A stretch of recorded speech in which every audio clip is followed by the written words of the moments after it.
신명기 20장. 적과 싸우기 위해 싸움터에 나갔다가 적의 말과 전차와 군대가 여러분보다 많은 것을 보더라도 두려워하지 마시오. 여러분을 이집트에서 인도해내신 하나님 여호와께서 여러분과 함께 계시기 때문이요. 싸움터에 나가기 전에 제사장은 군대 앞에 나와 말하시오. 제사장은 이렇게 말하시오. 이스라엘 군대들이여 들으시오. 여러분은 오늘 싸움터에 나아가 적과 싸울 것이요. 용기를 잃거나 두려워하지 마시오. 겁내지 마시오. 여러분의 하나님 여호와께서 여러분과 함께 계십니다. 여호와께서 여러분을 위해 적과 싸워주실 것이며 여러분을 구해주실 것입니다. 그리고 장교들은 군대를 향해 이렇게 말하시오. 혹시 새 집을 짓고도 들어가 살지 못한 사람이 있는가? 그런 사람은 집으로 돌아가도 좋다. 그가 싸우다가 죽어서 다른 사람이 그 집에 들어가는 일이 없도록 하여라. 포도밭을 가꾸어 놓고도 아직 그 열매를 맛보지 못한 사람이 있는가? 그런 사람은 집으로 돌아가도 좋다. 그가 싸우다가 죽어서 다른 사람이 먼저 그 열매를 맛보는 일이 없도록 하여라. 여자와 약혼을 하고도 아직 결혼하지 못한 사람이 있는가? 그런 사람은 집으로 돌아가도 좋다. 그가 싸우다가 죽어서 다른 사람이 그 여자와 결혼하는 일이 없도록 하여라. 장교들은 또 이렇게 말하시오. 여기에 두려워하는 사람은 없는가? 용기를 잃은 사람은 없는가? 그런 사람은 집으로 돌아가도 좋다. 그런 사람이 있으면 다른 사람들까지도 그 사람 때문에 용기를 잃고 만다. 장교들은 군대를 향해 이렇게 말하고 나서 군대를 이끌 지휘관을 세우시오. 어떤 성을 공격하려고 그 성에 가까이 갈 때에는 먼저 평화적으로 항복할 것을 권하시오. 만약 그들이 여러분의 제의를 받아들여 성문을 열어주면 그 성의 모든 백성을 노예로 삼아 일을 시키시오. 그러나 여러분의 평화 제의를 받아들이지 않고 여러분과 싸우려 하면 그 성을 포위하시오. 여러분의 하나님 여호와께서 그 성을 여러분에게 넘겨주실 때에 성 안의 모든 남자를 칼로 죽이시오. 성 안의 여자와 아이와 짐승과 그 밖의 것은 여러분이 가져도 좋소. 여러분이 적에게서 빼앗은 것은 여러분의 하나님 여호와께서 여러분에게 주신 것이므로 여러분이 가져도 괜찮소. 가까이에 있지 않고 아주 멀리 떨어진 성들에 대해서는 여러분이 다 그렇게 하시오. 그러나 여러분의 하나님 여호와께서 여러분에게 주시는 땅의 성들에 대해서는 그 어느 곳도 살려두지 마시오. 햇사람과 아모리 사람과 가나안 사람과 브리스 사람과 히위 사람과 여부스 사람을 여러분의 하나님 여호와께서 명령하신 대로 완전히 멸망시키시오. 그렇게 하지 않으면 그들이 그들의 신을 섬기는 일을 여러분에게 가르칠 것이고 그런 못된 일을 여러분이 하게 되면 그것은 여러분의 하나님 여호와께 죄가 될 것이요. 어떤 성을 점령하려고 오랫동안 그 성을 포위할 때 도끼로 그 성의 나무들을 찍지 마시오. 나무의 열매는 따먹어도 되지만 나무를 베어버리지는 마시오. 그 나무들은 여러분의 적이 아니므로 나무와 싸우지 마시오. 그러나 열매를 맺지 못하는 나무는 베어버려도 좋소. 그런 나무는 베어내서 성을 점령할 때까지 성을 공격할 때에 필요한 장비로 만들어 쓰시오. 시편 107편. 여호와께 감사하십시오. 그분은 선하시며 그분의 사랑은 영원하십니다. 여호와께 구원받은 사람들이여 이렇게 말하십시오. 여러분은 여호와께서 원수의 손으로부터 구원하시고 모든 나라들 중에 부르시고 동서남북으로부터 모은 사람들입니다. 어떤 사람들은 버려진 광야에서 헤매고 정착할 만한 마을을 찾지 못했습니다. 배고프고 목말랐으며 기운을 잃고 점점 약해졌습니다. 그때 그들이 고통 가운데서 여호와께 부르짖었습니다. 그러자 그분은 그들을 구해주셨습니다. 여호와는 그들을 바른 길로 인도하셨고 그들이 정착하여 살만한 곳으로 인도하셨습니다. 여호와의 변함없는 사랑에 대해 감사하십시오. 사람들을 위해 행하신 그분의 놀라운 일들에 대해 감사하십시오. 여호와는 목마른 자를 만족해 하시고 배고픈 자를 좋은 것들로 채우시는 분이십니다. 어떤 사람들은 어두움과 사망의 그늘 속에 앉아 있습니다. 쇠사슬에 매여 고통 중에 있는 죄수들과 같았습니다. 이는 그들이 하나님의 말씀을 거역하고 가장 높으신 분의 가르침을 무시하였기 때문입니다. 여호와는 그들을 쓰라린 괴로움 속에 쳐넣으셨습니다. 그들이 넘어져도 돕는 사람이 아무도 없었습니다. 그때 그들이 고통 중에 여호와께 부르짖었습니다. 그러자 여호와께서 그들을 고난 가운데서 구원하셨습니다. 여호와는 끝없는 어둠 속에서 그들을 이끌어내시고 그들의 쇠사슬을 끊으셨습니다. 여호와의 변함없는 사랑에 대해 감사하십시오.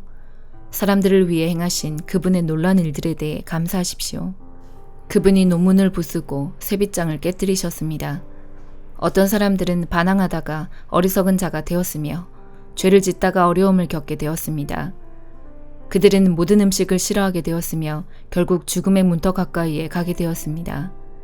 그때 그들이 괴로움 가운데에서 여호와께 부르짖었습니다. 그러자 그분은 그들의 괴로움으로부터 그들을 구해내셨습니다. 여호와께서 말씀을 보내어 그들을 치료하시고 무덤에서 그들을 건지셨습니다. 여호와의 변함없는 사랑에 대해 감사하십시오. 사람들을 위해 행하신 그분의 놀라운 일들에 대해 감사하십시오. 감사의 예물을 드리고 기쁨의 노래로 여호와께서 행하신 일들을 모든 사람들에게 전하십시오. 또 어떤 사람들은 배를 타고 바다로 나갔습니다. 그들은 큰 바다 위에서 장사하는 상인들이었습니다. 그들은 여호와께서 행하신 일들을 보았으며 깊은 바다에서 행하신 주의 놀라운 일들을 보았습니다. 여호와께서 명령하시자 폭풍우가 몰아쳤습니다. 높은 파도를 일으키는 폭풍우였습니다. 그들의 배가 높이 올랐다가 깊은 바닷속으로 내려갔습니다. 그들은 두려움으로 인하여 간담이 녹아내렸습니다. 그들은 술 취한 사람처럼 비틀거리고 흔들거렸으며 어찌할 바를 몰라 하였습니다. 그때 그들이 고통 중에 여호와께 부르짖었습니다. 이때도 주께서 그들을 구해내셨습니다. 여호와께서 폭풍우에게 속삭이시고 풍랑을 잠재우셨습니다. 바다의 파도가 잠잠해진 것입니다. 바다가 잔잔해지자 그들이 즐거워했으며 여호와께서 그들이 바라던 항구로 그들을 인도하셨습니다. 여호와의 변함없는 사랑에 대해 감사하십시오. 사람들을 위해 행하신 그분의 놀라운 일들에 대해 감사하십시오. 백성들의 모임 중에서 주를 높이며 장로들의 모임 중에서 그분을 찬양하십시오. 여호와께서는 강을 광야가 되게 하셨으며 넘치는 샘을 마른 땅이 되게 하셨습니다. 과일 맺는 땅을 소금밭이 되게 하신 것은 거기에 사는 사람들이 악하기 때문이었습니다. 여호와께서는 광야를 연못이 되게 하셨고 마른 땅을 샘으로 바꾸셨습니다. 여호와는 배고픈 자들을 인도하여 그곳에 살게 하시며 그들이 살만한 마을을 만드셨습니다. 그들은 들에 씨를 뿌리고 포도원을 가꾸었습니다. 그리고 풍성한 포도 열매를 거둬들였습니다. 여호와께서는 그들을 축복하셨고 그들의 자손을 많게 하셨으며 그들의 가축이 줄지 않게 하셨습니다. 그러나 다시 압박과 재난과 고난으로 그들의 수요가 줄어들었습니다. 여호와께서 그들을 낮아지게 하셨습니다. 높은 자들을 부끄럽게 하신 여호와께서 그들을 길 없는 광야에서 방황하게 하셨습니다. 그러나 여호와는 가난한 자들을 그들의 고통 가운데서 건지셨고 그들의 가족을 양떼처럼 많게 하셨습니다. 정직한 사람들은 이것을 보고 기뻐하지만 악한 사람들은 불만스럽게 입을 다물고 있습니다. 지혜 있는 사람들아, 이러한 일들의 귀를 기울이며 여호와의 크신 사랑을 생각하십시오. 이사야 47장. 바빌론 성아, 내려와 티끌에 앉아라. 바빌로니아 백성아, 땅 위에 앉아라. 바빌로니아 사람들아, 이제 너희는 통치자가 아니다. 너희가 다시는 곱거나 아름답다는 말을 듣지 못할 것이다. 맷돌을 가져와 곡식을 갈아라. 너희 노울을 걷어올리고 멋진 치마를 벗어라. 다리를 드러내고 강을 건너라. 너희의 벗은 몸이 드러날 것이요 너희의 부끄러운 모습이 들춰질 것이다. 내가 원수를 갚겠다. 어느 누구도 나를 방해하지 못한다. 우리의 구원자는 그 이름이 만군의 여호와이시며 이스라엘의 거룩하신 분이다. 바빌로니아 사람들아, 어둠 속에 앉아 잠잠히 있어라. 네가 다시는 민족들의 여왕이라는 이름을 듣지 못할 것이다. 내가 내 백성에게 노하여 내게 속한 백성들을 저버리고 그들을 너에게 넘겨주었다. 그런데 너는 내 백성을 무자비하게 다루고 노인들에게까지 고된 일을 시켰다. 네가 말하기를 나는 영원히 여왕으로 있을 것이다 라고 한다. 네가 이런 일들을 생각하지 않았고 장차 일어날 일들을 마음에 두지 않았다. 쾌락을 사랑하는 사람아, 너는 이제 들어보아라. 너는 스스로 안전하다고 생각하고 마음에 이르기를 이 세상에는 오직 나뿐이다. 나 말고는 아무도 없다. 나는 과부가 되지도 않을 것이고 자녀를 잃지도 않을 것이다 라고 한다. 그러나 그 두 가지 일이 한날에 갑자기 닥칠 것이니 네가 자녀와 남편을 잃을 것이다. 이 일이 반드시 너에게 일어날 것이며 너의 온갖 마술과 속임수도 너를 구원하지 못한다. 네가 악한 일을 하고도 스스로 안전하다고 생각하며 말하기를 내가 하는 일을 보는 사람이 없다라고 한다. 네 지혜와 지식이 너를 속였다. 너는 마음속으로 이 세상에는 오직 나뿐이다. 나 말고는 아무도 없다라고 말한다. 그러나 재앙이 너에게 닥칠 것이며 그것을 막을 길이 없을 것이다. 고통이 너를 덮치겠으나 네가 피할 길이 없을 것이다. 너는 순식간에 너무나 빨라 깨닫지도 못하는 사이에 망할 것이다. 네가 젊어서부터 해오던 속임수와 마술을 부려보아라. 혹시 그것이 너에게 도움이 될지도 모른다. 그것으로 네가 다른 사람에게 겁을 줄 수 있을지도 모른다. 그러나 너는 많은 조언들 때문에 지쳐버렸다. 하늘을 연구하는 사람, 별을 보며 미래를 알려주는 사람을 불러보아라. 너에게 닥칠 일을 알아내어 너를 구해보아라. 보아라. 그들은 지푸라기처럼 불에 쉽게 타버린다. 그 불은 몸을 따뜻하게 해주는 숯불도 아니고 곁에 앉아 쬐 수 있는 불도 아니어서 그 불꽃의 힘으로부터 스스로를 구할 수 없을 것이다. 너와 함께 일해온 사람들, 네가 젊었을 때부터 너와 함께 있던 상인들도 너를 구하지 못한다. 모두가 제 갈 길로 가버리고 너를 구할 사람이 남지 않을 것이다. 요한계시록 17장. 대접을 들고 있던 7 천사 중 하나가 내게 와서 이렇게 말하였습니다. 나를 따라오너라. 많은 물 위에 앉은 큰 창녀가 받을 심판을 너에게 보여주겠다. 세상의 왕들이 그 여자와 함께 음란한 죄를 짓고 온 세상 사람들도 그녀가 주는 음란의 포도주에 취하였다. 그리고 천사는 성령의 도우심으로 나를 사막으로 이끌고 갔습니다. 거기서 나는 붉은 짐승 위에 올라타고 앉아있는 한 여자를 보았습니다. 그 짐승의 몸에는 하나님을 모독하는 말들이 가득 쓰여 있었고 7 머리와 10뿔이 있었습니다. 그 여자는 보라색과 붉은색의 옷을 입고 금과 보석과 진주로 온몸을 치장하고 있었습니다. 그리고 손에는 금잔이 하나 들려 있었는데 그 안에는 음란하고 더러운 것들과 악한 것들이 가득 담겨 있었습니다. 그 여자의 이마에는 수수께끼 같은 의미를 담은 이름이 하나 새겨져 있었습니다. 그것은 큰 바빌론, 장녀와 이 땅의 악한 것들의 어머니라고 씌어진 것이었습니다.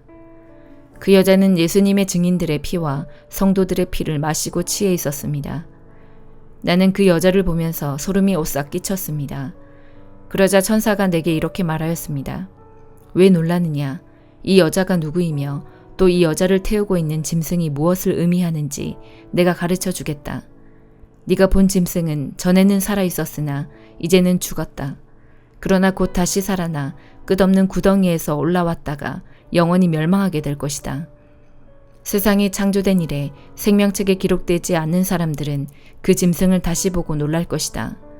왜냐하면 죽은 줄 알았던 짐승이 다시 나타났기 때문이다. 이것을 이해하려면 지혜가 필요하다. 네가 본 짐승의 그 7 머리는 여자가 앉아있는 7 언덕과 7 왕을 뜻하는 것이다. 그 중에 이미 5 왕은 죽었고 한 왕은 살아있으며 7째 왕은 아직 오지 않았다. 마지막에 올 이 왕은 잠시 동안만 통치하게 될 것이다. 이전에는 살아있었으나 지금은 죽은 저 짐승은 8번째 왕이다. 이미 그는 7 왕 가운데 하나이며 곧 멸망하고 말 것이다. 네가 본 짐승의 그 10뿔은 10명의 왕을 가리킨다. 이 왕들은 아직 통치를 시작하지 않았다. 그러나 잠시 동안 짐승과 함께 다스릴 권세를 받게 될 것이다. 이 왕들은 한 목적을 가지고 짐승에게 자기들의 능력과 권세를 줄 것이다. 그들은 어린 양을 대적해 전쟁을 일으킬 것이다. 그러나 결국 만왕의 왕이시요 만주의 주님이신 어린 양이 승리를 거두고 부름받아 선택된 충성된 주님의 병사들도 승리할 것이다. 천사는 다시 내게 말했습니다. 네가 본 물, 창녀가 앉아있던 그 물은 세계의 모든 민족과 나라를 가리킨다. 짐승과 그 10뿔, 즉 10왕이 창녀를 미워하여 그녀가 가진 것을 다 빼앗고 벌거벗겨 그녀의 살을 먹으며 그녀를 불에 태워 죽일 것이다. 하나님께서는 10왕들이 짐승에게 권력을 넘겨주는데 한마음이 되게 하여 그분의 뜻을 이루어 가실 것이다. 하나님이 계획하신 모든 일이 다 이루어질 때까지 그들이 통치할 것이다. 네가 본 그 여인은 이 세상 왕들을 다스리는 큰 도시를 뜻한다. 아멘.